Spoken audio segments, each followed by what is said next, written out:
Baik, alhamdulillah sahabat-sahabat, kita buka kajian pagi ini insyaallah. A'udzubillahi minasyaitonirrajim. Bismillah tawakkaltu 'alallah wala haula wala quwata illa billahil aliyul azim. Allahumma shalli ala sayidina Muhammad wa ala ali sayidina Muhammad. Rabbi shrah li sadri wa yassir li amri wahlul 'uqdatan min lisan yafqahu qawli waj'al li waziran min ahli. Assalamualaikum warahmatullahi wabarakatuh. Baik, seperti biasa saya izin share screen. Kita akan coba ulas kajian singkat ya, mudah-mudahan tidak terlalu lama. Setelah itu kita perkaya dengan diskusi saja. Jadi tadi sebagaimana oleh admin, oleh Indra sudah di-share, judulnya hari ini adalah terkait dengan kesabaran ya. Nah, jadi ada daya yang besar di balik sabar, meskipun untuk bisa menjadi orang yang diberi anugerah kesabaran itu tidak mudah gitu. Dan kita pernah bahas bahwa kenapa di setiap orang itu kalau diberi, katakanlah diberi ujian yang sama, tidak sama penyikapan setiap orang. Dengan beban ujian yang sama, ada yang rasanya dunia itu udah mau kiamat gitu kan, karena hatinya sesak. Tapi ada orang yang kemudian ditimpa ujian yang sama, dia lapang-lapang aja gitu. Dia masih tetap bisa normal ya, bahkan bisa senyum, bisa bantu orang lain. Meskipun kehidupannya mungkin sedang banyak ujian gitu. Jadi di Al-Quran Allah jelaskan bahwa jika Allah menghendaki tadi ya kebaikan, maka Allah lapangkan sudur atau dada seseorang agar dia bisa berserah diri, agar dia bisa Islam gitu kan. Nah itu nikmat yang besar sebenarnya sahabat-sahabat. Jadi kalau seandainya Allah lapangkan sudur kita, apapun kehidupan yang Allah izinkan terjadi itu ya relatif lapang-lapang aja, kita tetap bisa menikmati semua sajian. Makanya itu disebut hidangan kan. Jadi hidangan langit itu adalah hari di mana Allah itu ingin berdua-duaan dengan sang hamba gitu. Nah biasanya manusia itu susah untuk sampai ke posisi itu, kecuali banyak hal yang dia cintai, dia sayangi, diuji, diambil gitu, sehingga seakan-akan dunianya hilang gitu. Ketika dunianya hilang, maka manusia yang tadinya banyak menyandarkan diri kepada dunia, segala macam bentuk, maupun itu support dari saudara, keluarga, teman, harta benda, itu menjadi hilang gitu. Sehingga dia menjadi dipaksa untuk berpegangan pada Allah gitu. Nah, karena apa? Karena ketika kita nanti meninggal, ketika sakratul maut, datang ajal, toh kita pun tidak bisa mengandalkan siapapun ya. Dan jelas bahwa rob yang hari ini ada di dunia, ketika kita meninggal dan masuk alam kubur, ya robnya sama. Jadi tidak ganti rob kan. Jadi kalau kita sudah mengenal Allah di muka bumi ini, insya Allah kita nggak bingung ketika kita masuk ke alam-alam berikutnya yang baru buat kita begitu ya. Dengan semua kefakiran, ketidakberdayaan di dunia itu, orang bisa berpegangan pada Allah, mengenal Allah, maka dia di sana menjadi sama saja mengenal Allah juga gitu. Makanya di Al-Quran ada kalimat, barang siapa yang buta di dunia ini, maka niscaya di sana akan lebih buta gitu. Yang sesungguhnya yang buta itu bukan mata yang ini gitu ya, tapi mata yang ada di dalam dada gitu. Nah baik, kita sesuai alur materi saja. Saya coba sampaikan.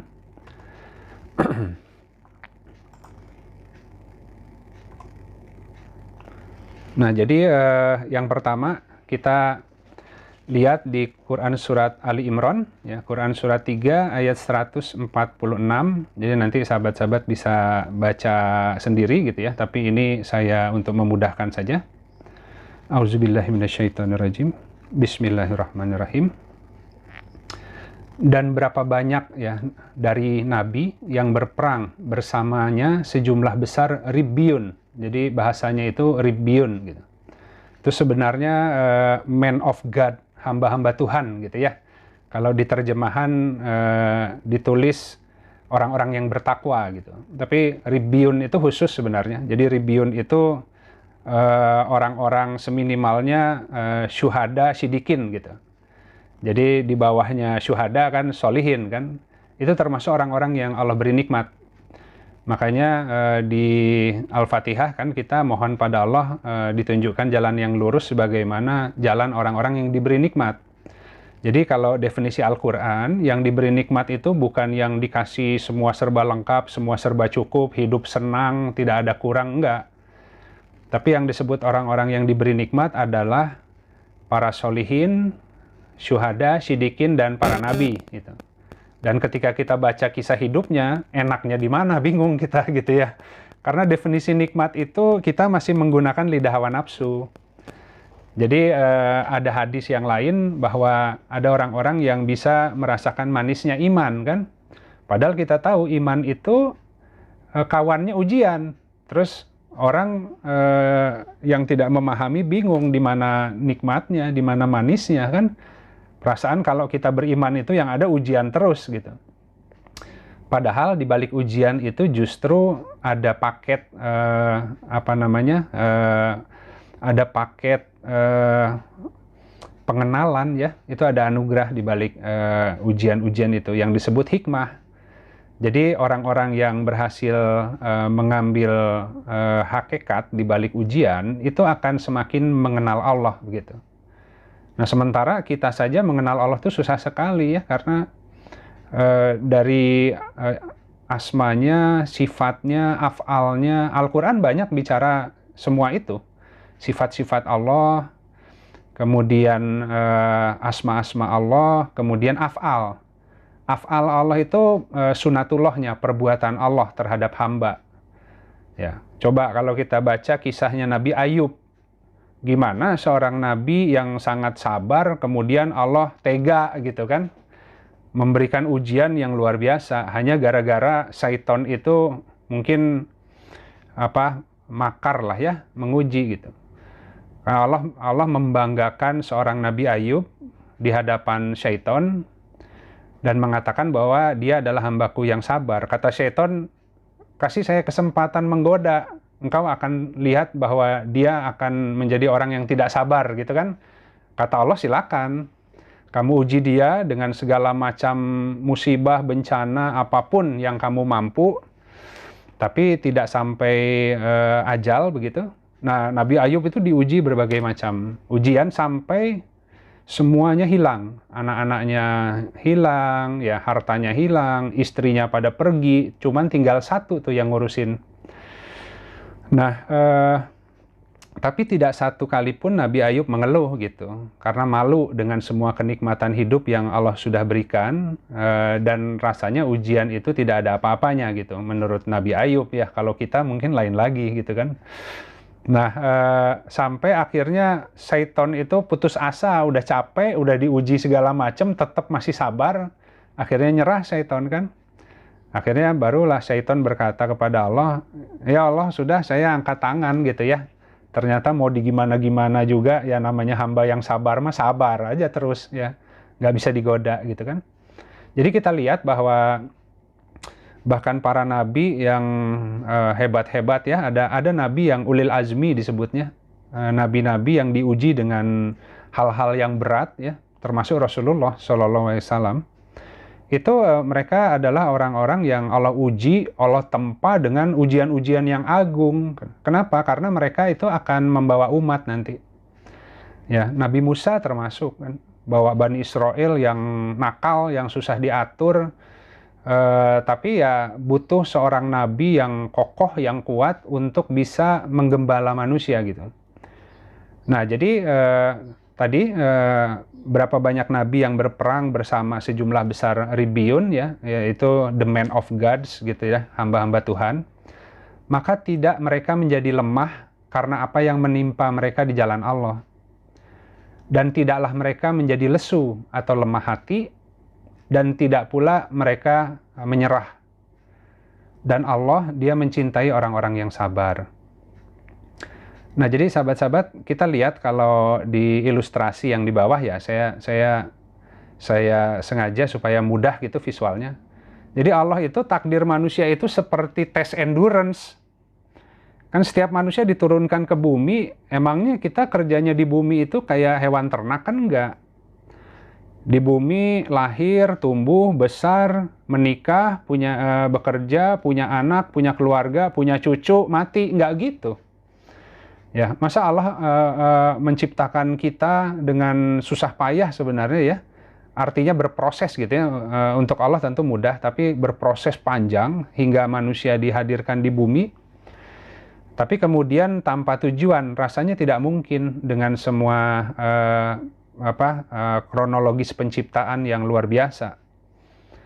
Nah, jadi dunia itu adalah sebuah ajang untuk menguji manusia, sehingga manusia itu menjadi punya daya tahan gitu. Jadi endurance test. Nah, kehidupan itu ada enak, ada nggak enak, ada grafiknya, ada di atas, ada di bawah, akan terus turun naik. Tidak ada yang konstan kehidupan itu. Nah, makanya ini adalah gambaran dari grafik turun naik kehidupan.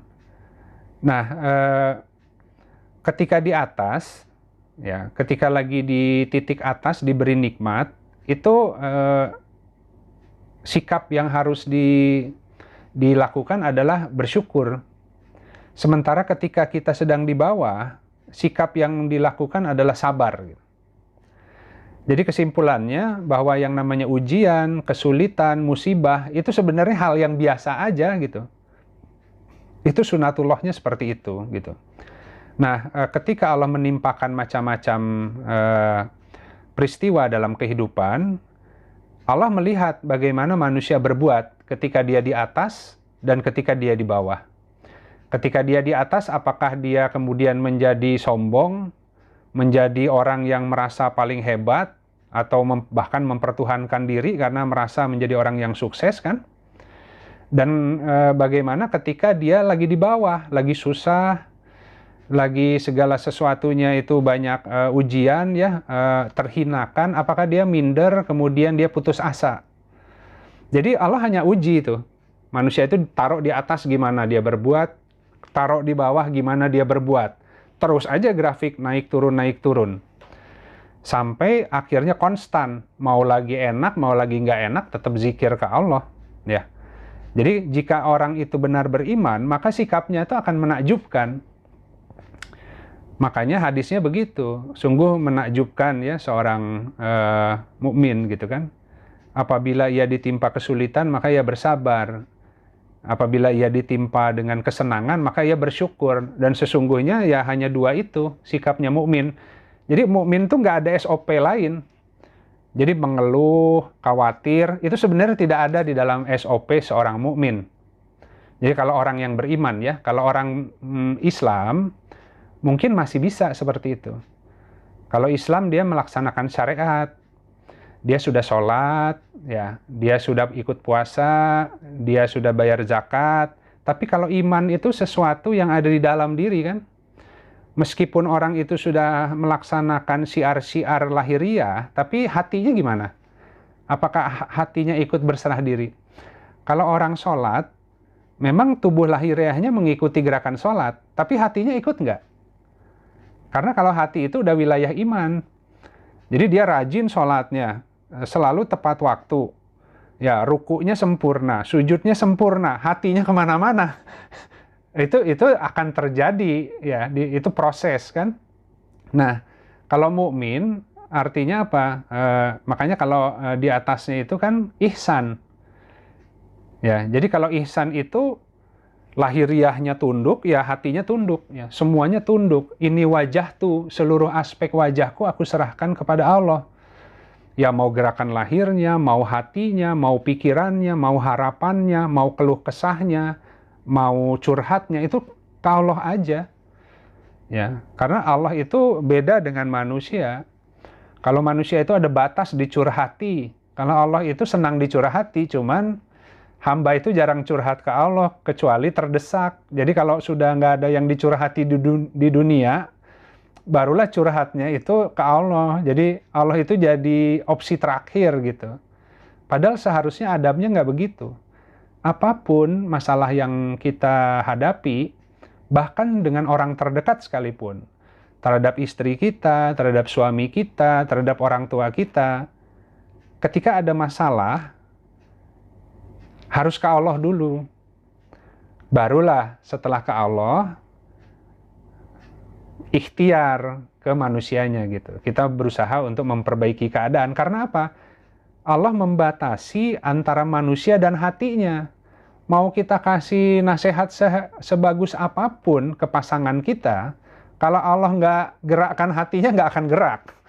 Nah, jadi kadang-kadang manusia itu ingin merubah sesuatu, saking mungkin greget, bekerja direct langsung ya ke manusianya, tapi nggak pernah mohon pertolongan kepada Allah yang memiliki hati. Sekarang kita punya anak, gimana kita mau mengawal anak itu pasti akan benar terus. Ya, anak itu punya proses natural lah. Semua manusia itu akan ngalami masa puber, akan ngalami masa-masa nakal. Mungkin ya ada lingkungan pergaulan baru, dia ingin taunya tinggi. Kita harus dari sejak awal, kita tuntun semampu kita, sisanya harus tawakal ke Allah. Karena Allah yang megang hati si anak itu kan. Meskipun dia kemudian ngalami beberapa pengalaman hidup yang mungkin tidak terlalu lurus, tapi yakin akan dikembalikan kalau kita berpegangan pada Allah. Makanya tadi disampaikan, rasanya kalau saya anak baik, yang dari kecil itu mungkin rajin mengaji, jadi remaja masjid, nggak bisa cerita banyak hari ini. Gitu, karena banyak pengalamannya, banyak nakalnya, tapi sekarang akhirnya jadi seperti ini, itu buat saya sendiri aneh kan. Tapi ya Allah yang maha ngatur gitu ya. Jadi seperti itu. Kita tidak boleh terlalu cepat menyimpulkan ketika seseorang itu mengalami fase kehidupan tertentu, kemudian kita katakan dia ini susah nih, orang yang tersesat. Belum tentu. Karena bisa jadi atas izin Allah dia mengalami banyak peristiwa, akhirnya Allah kembalikan dia ke jalan agama dan dia bisa banyak bercerita pengalaman di sana, begitu ya, karena dia pernah mengalami segala fase-fase kehidupan samalah dengan yang lain gitu. Nah, jadi itu sahabat-sahabat. Kemudian kita lihat, nah di sini sabar itu adalah kekuatan. Ya, jadi intensitas daya itu tergantung kesabaran yang kita miliki. Jadi saya ilustrasikan seperti aki mobil gitu. Ya, kalau aki mobil itu daya begitu ya, daya untuk menggerakkan listrik, mekanik ya, mobil itu bisa di starter, semua perangkatnya bisa nyala, bisa jalan ya. Apalagi kalau sekarang udah pakai matic ya. Kalau pakai matic akinya mati, udah mati semua gitu. Kalau manual masih bisa ya, didorong jalan akinya soak juga gitu kan. Tapi kalau mobil matic, listriknya bermasalah, komputernya shutdown, mobilnya nggak bisa dipakai gitu. Nah, jadi intensitas daya itu tergantung kesabaran. Makanya kan kita selalu berdoa ke Allah, la haula wala quwata illa billah. La haula gitu ya, wala quwata. Itu ada dua komponen, satu haul, daya, yang satu lagi kuat gitu, dari al-qawi. Jadi yang satu daya, yang satu kekuatan. Kalau kekuatan itu nanti pertolongan dari Allah, tapi kalau daya itu di manusianya. Nah, seringkali manusia yang lemah mental itu dia sudah diberi banyak kemampuan, tapi karena mentalnya itu mungkin tidak kokoh, mudah menyerah begitu. Itu manusia itu. Jadi manusia itu seringkali mudah menyerah, belum apa-apa sudah angkat bendera putih, akhirnya ngemis dan minta-minta tolong ke orang gitu. Jadi sebenarnya dia harus mohon pertolongan ke Allah agar daya yang ada di dia itu bisa keluar, bisa bangkit gitu. Nah, jadi di Al-Quran pun ada di Al-Anfal ya, nanti bisa sahabat-sahabat lihat. Sesungguhnya 20 orang yang bersabar bisa mengalahkan tuh ya 200 orang gitu kan. Dan 100 orang yang bersabar bisa mengalahkan 1000 orang. Kemudian di kalimat selanjutnya, tapi karena Allah mengetahui ya ada kelemahan di dalam dirimu, maka 10 orang bisa mengalahkan 20 gitu. Jadi dari 1:10 jadi 1:2 gitu. Jadi sebenarnya kenapa dayanya manusia itu kalau beriman ya, kalau beriman tapi ya keyakinannya lemah, itu tetap ada pertolongan Allah dayanya itu, tapi cuma 2 kali kemampuannya. Tapi kalau dia kuat, sabarnya, itu bisa 10 kali kekuatan daya tahan dia itu gitu. Nah ada hadis nih diriwayatkan Al-Bukhari dan Muslim, bukanlah orang perkasa itu dengan berkelahi gitu ya. Tetapi sesungguhnya orang yang perkasa itu adalah yang mampu menguasai dirinya ketika sedang marah. Coba sekarang, ketika lagi mengerjakan sesuatu, ternyata di dalam perjalanannya banyak hambatan, banyak yang menjegal, banyak yang menghalangi. Kalau kita marah belum apa-apa, emosi, nggak selesai itu pekerjaannya kan. Seharusnya kita tetap produktif meskipun tadi banyak hambatan, kita cari solusi, terus cari solusi kan. Tapi kalau ketika dia menyerah ya, dia marah, akhirnya energinya akan dia fokuskan kepada rasa frustasinya gitu, alih-alih meningkatkan daya untuk mencari solusi dan jalan keluar. Nah berikutnya sahabat-sahabat, ini ada hadis. Jadi hadis riwayat Muslim. Ya. Ini hadisnya Ani Abi Hurairah radhiyallahu anhu. Qala Rasulullah sallallahu alaihi wasallam. Ya.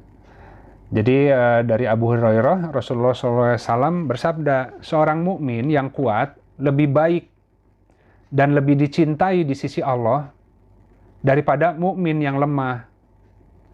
Dan pada keduanya ada kebaikan. Kalau namanya mukmin itu udah baik, semua ada kebaikannya, tapi beda derajat di sisi Allah. Kecintaan Allah beda terhadap mukmin yang kuat dan mukmin yang lemah. Sama dengan di Al-Qur'an, orang-orang yang beriman ya orang-orang yang berilmu itu kami angkat derajatnya di atas orang-orang yang beriman gitu. Jadi orang beriman yang berilmu itu punya derajat khusus ketimbang orang-orang yang hanya beriman saja tapi mungkin kurang berilmu gitu.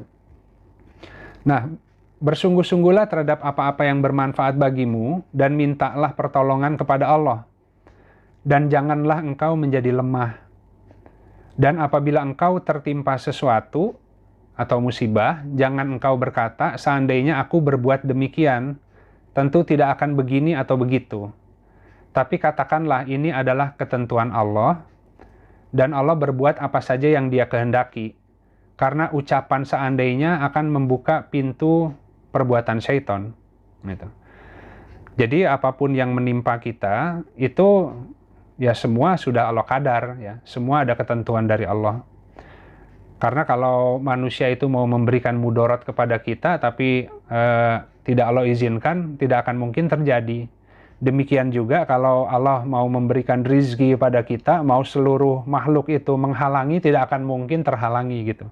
Jadi kalau terjadi itu ya yang namanya hambatan sebagainya, itu pasti atas izin Allah.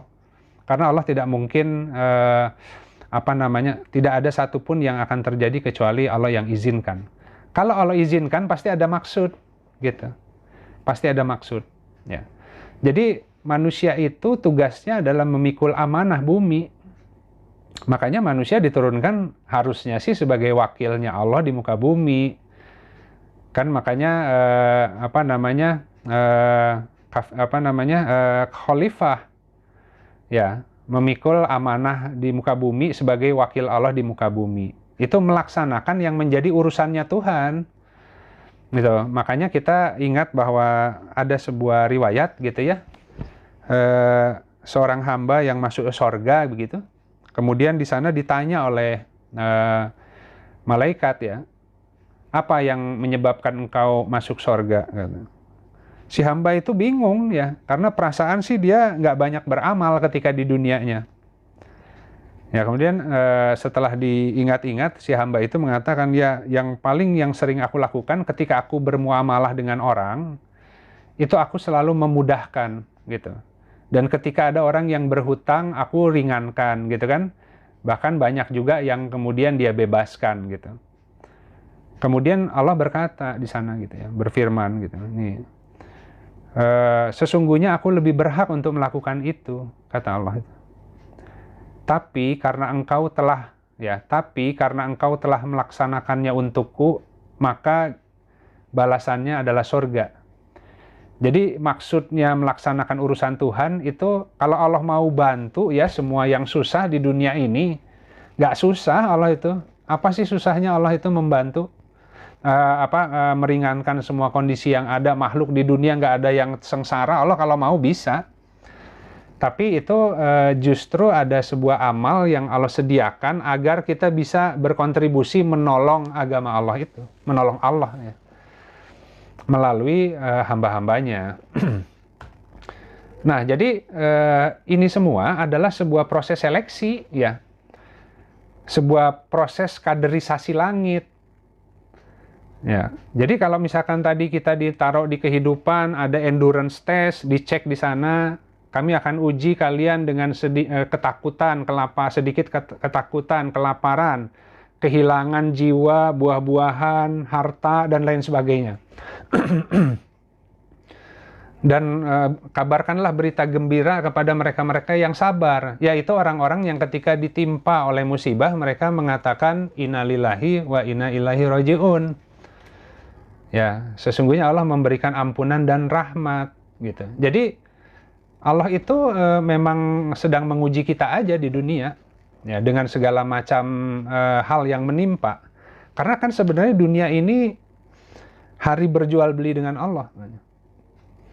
Makanya di Al-Quran juga disebutkan bahwa sesungguhnya Allah telah membeli dari orang-orang mukmin ya harta dan jiwanya dengan sorga. Ya, kalau mau, jadi Allah nawarin, mau nggak jual beli dengan Allah? Allah ambil harta dan jiwanya, Allah kasih sorga. Ya maksudnya Allah diambil harta dan jiwanya itu, hartanya itu digunakan sesuai peruntukannya. Ya fisabilillah lah.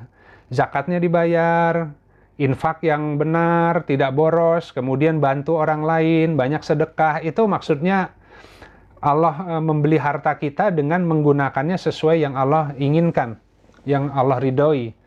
Kemudian jiwa adalah, jiwa kita ini kemudian didedikasikan untuk menyeru manusia lain agar mengingat Allah gitu. Jadi hamba-hamba yang lalai itu kan butuh yang ngingetin. Dan yang butuh diingatkan itu bukan hanya yang sudah di masjid. Bagaimana yang lagi di terminal, bagaimana yang di pasar, bagaimana yang di sekolahan, bagaimana yang di perguruan tinggi. Jadi setiap orang itu harus menyeru manusia ke jalan Allah menggunakan bahasa kaumnya masing-masing. Makanya lah setiap orang diberi pengalaman khusus. Ya, ketika hari ini misalnya saya diberi sebuah pengalaman khusus, banyak tertimpa masalah, banyak tertimpa ujian, akhirnya saya bisa sharing. Yang datang yang nggak jauh-jauh. Ya, teman-teman yang juga membutuhkan sebuah penguatan kan. Gimana sih supaya kita hidup ini bisa mengalir dengan indah mengikuti semua gelar Allah ya. Kenapa ya kok hati itu kadang-kadang bergerak, kadang-kadang kuat, kadang lemah. Nah, kita semua sebagai manusia ingin hati itu flat semuanya, selalu konstan. Tapi nggak seperti itu kenyataannya. Nah, jadi yang pertama tadi, dunia itu kita berjual beli dengan Allah. Caranya adalah doing God work gitu ya. Melaksanakan urusan-urusan Allah di muka bumi. Banyak urusan Allah itu, sahabat-sahabat silakan nanti cari di Al-Quran. Nah, ada yang menarik. Kalau berjuang fi sabilillah kita sudah paham itu maksudnya apa. Tapi di Al-Quran ada kalimat itu berjihad fillah. Ya. Jadi beda antara jihad fi sabilillah dengan jihad fillah. Jadi kalau fisabilillah kan di dalam jalan Allah, sabil kan, sabil Allah. Tapi kalau berjihad fillah itu apa? Karena fillah itu di dalam Allah, kalau secara bahasa. Jadi yang satu fisabilillah, yang satu fillah. Jadi yang disebut berjihad fillah itu di dalam Allah, itu menyatukan semua kehendak. Gitu. Kita itu mengosongkan diri dari kehendak yang selain kehendaknya gitu, gimana ya?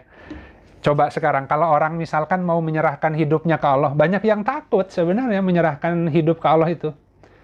Ya Allah, aku berserah diri full kepadamu, Engkau yang sebaik-baik pengatur, aku tidak mau mengatur hidupku, biar Engkau saja yang atur. Terus mikir, tapi nanti kalau Allah aturnya nggak sesuai yang aku mau gimana ya? Jangan deh. Takut manusia itu. Ya, karena belum mengenal Allah, ya kan? Takut nanti Allah ngasih sesuatu yang tidak sesuai dengan seleranya, gitu kan? Padahal Allah itu kalau kita yakin Allah yang ngatur, Allah akan berikan yang terbaik. Semua rencana kita ketika takdirnya berbeda, sebenarnya takdir itu Allah berikan yang lebih baik dari rencana kita. Cuman kitanya belum ngeh. Karena kita masih menggunakan paletnya lidah hawa nafsu kan. Sementara Allah itu kan mengetahui yang sebelum dan yang sesudah, al-alim gitu. Nah, terakhir sahabat-sahabat, jadi di Quran Surat Ali Imran, Quran Surat 3 ayat 139, dan janganlah kamu lemah, dan jangan pula kamu bersedih hati. Padahal kamu yang lebih tinggi kedudukannya jika kamu adalah orang-orang yang beriman. Nah, ada yang disebut gift of faith gitu ya. Jadi anugerah iman. Iman itu pemberian. Iman itu nggak bisa diupayakan. Ya. Yang bisa kita lakukan tuh taubat, ya, berharap ke Allah, berserah diri, ya. Berusaha untuk melakukan hal-hal yang Allah ridhoi, di sana Allah tambah imannya, dan iman itu bisa naik bisa turun. Hari ini imannya bagus, besok imannya turun karena melakukan hal-hal yang tidak Allah ridhoi gitu kan. Maka iman itu turun naik sifatnya gitu. Kalau imannya lagi bagus, baca Al-Quran gampang. Kalau pas habis marah-marah, habis khawatir, sorenya baca Al-Quran kok susah gitu ya. Itu seperti itu karena Al-Quran itu cahaya, jadi mata lahir kita itu tidak bisa menjangkau maknanya, kecuali ada imannya di dadanya. Jadi kalau cahaya lahir itu melihat tekstual yang tertera di Al-Quran sesuai terjemahannya, nah kalau hati itu bisa meraba rasanya apa yang Allah maksud di balik kalimat itu. Makanya biasanya orang ribut dengan perbedaan pendapat terkait menafsirkan sebuah ayat kan. Makanya ada yang disebut tafsir, ada yang disebut takwil. Beda itu. Sebaik-baik takwil dikembalikan kepada Allah. Jadi wong kita baca nggak berusaha dengan keras mencari-cari maknanya, tiba-tiba ngerti, itu takwil. Allah berikan hatinya lagi cergas gitu ya, karena mungkin kitanya juga menjaga hak-hak Allahnya dijaga, jadi waktu kita buka Al-Quran itu gampang. Dan luar biasanya kalau Al-Qurannya gampang dibuka, lihat kehidupan juga gampang karena tinta yang sama. Jadi jadi yang satu adalah yang Qur'aniyah, yang satu kauniyah kan. Jadi kalau orang lagi imannya lagi bagus, lagi bersyukur mungkin hamba itu, dia buka Al-Quran jadi mudah mengerti ya kalam Allah. Ketika besok dia berjalan dalam kehidupan, dia jadi juga ngerti kehidupan.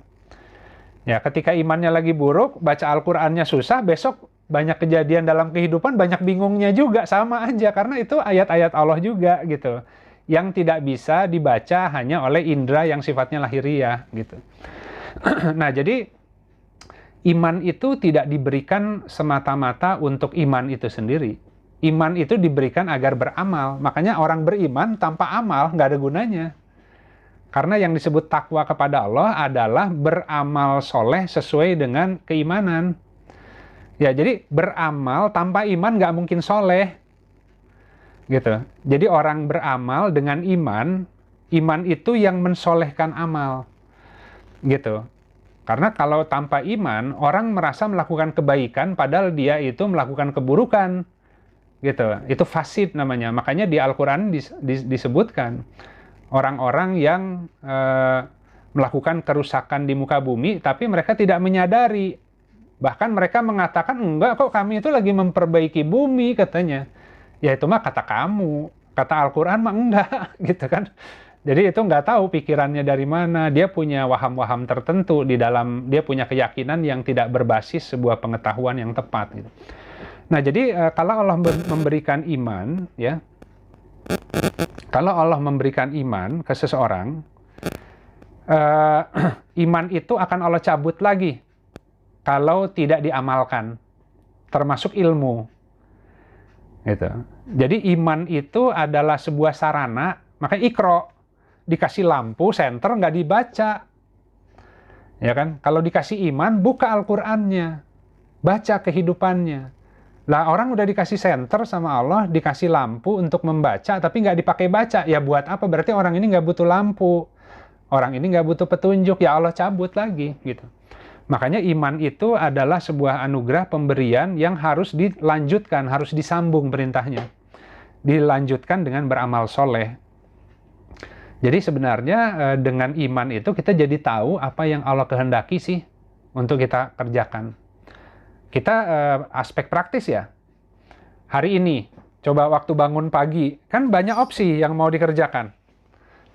Apakah kajian Rabu, atau hari ini ada janjian sama temen, atau hari ini ada janjian dengan ibu-ibu pengajian di tempat lain, itu harus bertanya sebenarnya ke Allah. Ya Allah, ya, mana aktivitas yang Engkau paling ridhoi hamba masuki hari ini gitu.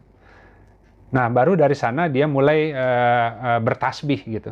Jadi seminimalnya ada adab setiap pagi kita bertanya ke Allah dari sekian potensi amal yang bisa dikerjakan, yang mana yang kira-kira Allah paling kehendaki kita lakukan duluan hari ini. Gitu. Bisa jadi sama tadi, lagi kerjaannya banyak, anak lagi membutuhkan. Ya kan? Nah, di sana harus jeda dulu nanya, ya Allah, yang mana ini yang harus dikerjakan dulu? Tiba-tiba terinspirasi, anaknya dulu dibantuin. Tinggalkanlah pekerjaannya sebentar. Ketika dia bantu anaknya, ya, itu sebenarnya sebuah doa ke Allah ya. Jadi ketika dia bertanya ke Allah, kemudian dia tergerak hatinya, dia tinggalkan pekerjaannya dulu, dia bantu anaknya. Selesai dia bantu anaknya, kalau sekarang kan anak-anak banyak yang homeschooling tuh, yang dari rumah. Dan orang tua banyak yang work from home. Jadi semua kan pakai laptop, anak-anak sebelah pakai laptop. Lagi orang tuanya kerja, ngejar deadline, anaknya bilang, ini gimana caranya nge-on-in kameranya, zoom-nya, apanya, dan sebagainya. Ah, papa lagi rapat, ya gitu ya, nanti, gitu kan ya. Tapi begitu kita ngerjain tugas kita, itu nggak selesai-selesai karena banyak hal yang mumet. Tapi ketika kita, ya Allah gitu ya, ini yang mana dulu, kayaknya anakku yang butuh nih gitu ya. Ya sudah, kita berhenti dulu kerja, kita bantuin anaknya, nggak lama, paling 5 menit. Pas balik lagi ke pekerjaan, Allah anugerahi inspirasi yang mengalir. Tiba-tiba kerjaan itu jadi gampang gitu, sebentar selesai. Nah, hal-hal seperti itu akan terjadi dalam kehidupan kalau kita selalu menyerahkan kepada Allah gitu, tidak hanya mengandalkan kepada amal kita. Nah, jadi tadi ketika orang dikasih iman, dia akan harus lanjutkan dengan amal, ya. Nah, jadi bedanya itu adalah orang yang beriman itu ibarat kalau pohon, dia itu orang yang tidak beriman itu mungkin bisa baik ketika dianya lagi senang. Ketika dia lagi susah, dia marah-marah ke orang. Kalau orang beriman itu, mau dianya lagi lapang, mau dia lagi sempit, dia berbuah terus. Ya kan? Dia tidak pernah menolak orang yang meminta bantuan jika dia bisa, ya, terlepas dari kehidupannya saat itu lagi lapang ataupun lagi sempit. Seminimalnya kalau nggak bisa bantu uang ya dengerin curhat orang, Kalau nggak bisa memberi nasihat, ya setidaknya senyum. Jadi orang beriman itu akan selalu memberikan buah yang baik lah kepada orang lain, terlepas dianya sendiri lagi senang atau lagi susah. Nah, jadi tadi ini yang terakhir, iman plus amal soleh adalah hayatan thayyibah. Jadi kalau kita mencari hayatan thayyibah, itu kuncinya iman dan amal soleh. Makanya di Al-Quran begitu. Barang siapa yang beramal soleh, gitu kan ya. Barang siapa yang beramal soleh, baik laki-laki ataupun perempuan, sementara ia dalam keadaan beriman, niscaya kami akan memberikan kepadanya kehidupan yang baik. Gitu. Hayatan thayyibah. Barang siapa yang beramal soleh, baik laki-laki atau perempuan, sementara ia dalam keadaan beriman, maka kami akan memberikan kepadanya hayatan thayyibah. Jadi itu komponennya harus ada dua-duanya, iman dan amal soleh. Sama dengan kalau orang minta pertolongan Allah, harus ada dua komponennya, sabar dan sholat. Ya, dia minta tolong ke Allah, nggak pernah sabar, sholatnya diperbanyak, zikirnya diperbanyak, sabarnya nggak akan datang. Ya, tapi dia sabar terus, tapi sholat enggak, itu juga sama aja. Jadi itu dua komponen, ada rumusan yang Allah yang kasih. Kalau mau minta pertolongan Allah, sabar dan sholat, gitu. Nah, kenapa di kalimat perintahnya itu sabar dan sholat, bukan sholat dan sabar? Karena kalau tanpa sabar, sholat pun nggak bisa. Coba kalau lagi banyak masalah, pas sholat, mungkin seperti orang yang hanya terfokus kepada musibah dan ujiannya saja, gitu kan. Padahal kalau dia sholat dengan kesabaran, dia lepas aja semua beban masalahnya. Karena dia sedang menghadap kepada Rob yang bisa menyelesaikan semua. Nah sudahlah, nanti masalah nanti lagi. Yang penting sekarang aku menghadap kepada Robku, gitu kan ya. Dan biar Allah nanti yang akan memberikan jalan keluar jika aku benar sholatnya, begitu kan. Nah itu nggak akan bisa orang begitu kecuali dikasih sabar dulu. Nah jadi yang disebut amal soleh itu ada dua, sahabat-sahabat. Amal soleh itu ada yang sifatnya internal, ada amal soleh yang sifatnya eksternal. Dan untuk melaksanakan dua-duanya butuh kokoh. Jadi kalau orang nggak dikasih kekokohan, nggak bisa beramal soleh. Yang internal apa? Menghadapi diri sendiri. Coba, banyak beramal di luar, ikut pengajian banyak, tapi di dalam hati setiap lihat orang, selalu ngerasanin. Ya, selalu bergibah, selalu menghina orang, menghakimi, mungkin di dalam hati ya. Hal-hal seperti itu, merasa diri lebih baik, ujub, ria, ingin dipandang orang, itu kan sifatnya internal, susah kita. Di luar kelihatannya baik, tapi hatinya penuh dengan rasa ingin diapresiasi, ingin dihargai, ingin pengakuan manusia, itu susah. Jadi yang namanya internal itu, sabar itu amal soleh, syukur itu amal soleh, ya, ridho itu amal soleh, ikhlas itu amal soleh, dan itu semua levelnya hati. Nah jadi menghadapi diri sendiri itu susah. Ya pengennya sabar, tapi ya namanya kadang-kadang kita kelepasan juga emosi gitu kan, nggak sabar dengan sebuah musibah, sebuah ujian gitu kan. Nah itu amal soleh yang internal. Amal soleh yang eksternal itu menghadapi perlakuan orang. Jadi kalau orang beriman, kenapa banyak diuji ya? Sehingga dengan ujian itu dia sikapi dengan sabar dan syukur, dia memperoleh banyak hikmah dan pembelajaran dari ujiannya sendiri. Nah, kemudian Allah angkat kedudukannya menjadi tempat orang-orang yang akan mengalami masalah yang sama bertanya. Gitu. Jadi Allah jadikan dia bermanfaat. Dia nggak akan jadi bermanfaat kalau Allah tidak timpa dengan takdir yang tidak enak, punya banyak pengetahuan, sehingga di akhir perjalanan itu menjadi narasumber buat banyak orang yang bertanya. Itu cara Allah mengangkat kedudukan seseorang. Jadi Allah itu akan memilih di antara hamba-hambanya, mana hati yang bisa dijadikan wadah Allah begitu. Mana hati yang, mana di antara orang ini yang Allah pilih akan diberikan kalimah-kalimahnya untuk nolong orang lain. Tapi nggak akan mungkin Allah pilih sebelum orang itu diuji dulu. Jadi orang itu bolak-balik sampai dia itu berserah diri total ke Allah, maka dia akan dijadikan alatnya Allah gitu. Disitulah kemuliaan. Makanya cita-cita terbesarnya mukmin tuh jadi hamba Allah, jadi abdillah gitu. Makanya kalau kita ngasih sumbangan terus kita tulis dari hamba Allah, wah itu berat itu. Kalau kita belum jadi hamba Allah, kadang-kadang hamba hawa nafsu, kadang-kadang hamba macam-macam gitu ya, togut. Nah jadi kalau nulis saya hamba Allah, artinya saya abdi Allah. Semua hidupku itu semata-mata untuk Allah aja saya bekerja gitu kan. Nah jadi itu sahabat-sahabat yang bisa di-share pagi ini, bahwa seseorang beramal soleh itu butuh sebuah kekokohan, dan dia tidak bisa melaksanakan itu kecuali diberikan kesabaran tadi. Nah kalau orang nggak sabar itu cenderung menyerah ya, putus asa, menyerah. Jadi gini, mau sebesar apapun hantaman dari luar, itu tadi sebenarnya di struktur ayat itu ada dua bentuk hantaman tuh. Jadi ada yang disebut sebentar ya, saya lihat. Jadi tadi ada yang disebut lemah, ada yang disebut lelah gitu ya. Bahasa mudahnya Indonesianya ya. Jadi gini, kalau kita lagi berjuang melaksanakan sebuah tujuan, Allah uji dihantam dari luar. Banyak hambatannya. Mau hanteman segede apa, kalau mentalnya tidak drop, dia bisa bangkit lagi. Tapi kalau dia dihantam dari luar, mentalnya drop, itu nggak bisa bangkit.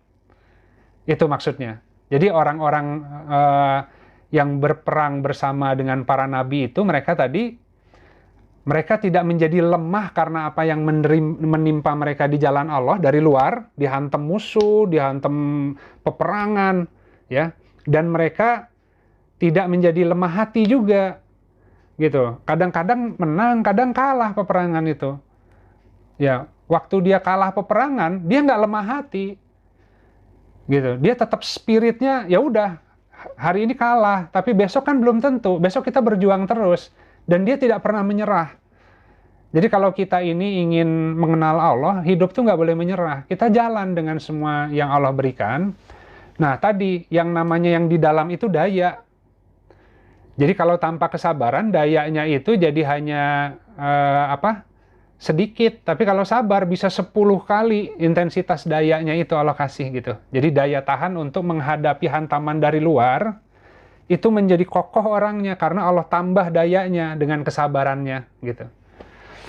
Baik, sahabat-sahabat, agak panjang ya hari ini, tapi itu yang disampaikan karena terinspirasi dari grup tentang masalah positive thinking, negative thinking, orang menjadi lemah, jadi hidupnya jadi susah. Itu sebenarnya karena hatinya gitu. Kalau yakin sih, ya kadang hari ini enak, besok enggak, tapi semua itu atas izin Allah, ada hikmah di balik itu. Kita sama-sama akhiri kajian pagi dan siang ini. Semoga apa-apa yang tadi disampaikan Allah mampukan kita untuk bisa melaksanakan secara bertahap sesuai dengan kebutuhan setiap orang ya, karena yakin setiap orang sedang mengalami peperangan dengan dirinya dan dengan lingkungannya, tapi yakinlah bahwa semua peperangan itu adalah cara Allah untuk menyempurnakan nikmatnya agar kita menjadi hamba yang luas wadahnya untuk menjadi hamba yang bisa berbakti kepadanya gitu. Kita sama-sama akhiri kajian hari ini dengan beristighfar pada Allah, dan kita tutup dengan kafaratul majlis. Astagfirullahaladzim, astagfirullahaladzim, astagfirullahaladzim, allazi la ilaha illa huwal hayyul qayyum wa atubu ilaih. Subhanakallahumma wa bihamdika rabbana asyhadu an la ilaha illa anta astaghfiruka wa atubu ilaih. Subhana rabbika rabbil izzati amma yasifun, wassalamun alal mursalin, walhamdulillahi rabbil alamin. Assalamualaikum warahmatullahi wabarakatuh.